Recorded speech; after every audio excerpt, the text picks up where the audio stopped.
नाज़रीन, अवामी न्यूज़ में खबरन जो सिलसिलो जारी है। इन वक्त से तव्हांखे कपरो में खबर ॾींदा हलूं त कपरो लॻ वहयोड़ो में शिव मंदिर में उॾेरो लाल वेलफेयर ट्रस्ट पारां वहयोड़ो जे गरीब मुस्तहक 50 घरन में ॾियारी जी मुनासबत सां राशन विरायो। इन मौके ते उॾेरो लाल वेलफेयर ट्रस्ट जे सरबराह राजूराम चयो त खिदमत सब जे लाइ हुजे, खिदमत सां मालिक साईं ख़ुशि थींदो है, अहिड़ी खिदमत करे दिली सुकून मिलंदो है। खुशी पई थिए जो मालिक असांखां शेवा कराइनि पिया।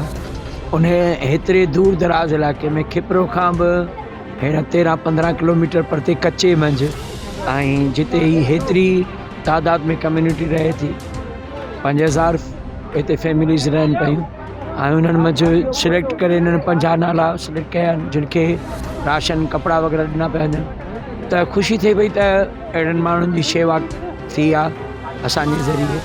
ये भला भाग आहिनि असांखे ख़ुशी थी ऐं असांखे ॾाढो मज़ो बि आयो हिननि ग़रीबनि खे ॾियारी जो राशन ॾींदे ऐं हिननि जी ख़ुशियुनि में असीं पंहिंजो पाण खे ख़ुशी महसूस पई थिए ऐं ॾाढी दिली तौर अंदरां बि ख़ुशि आहियूं।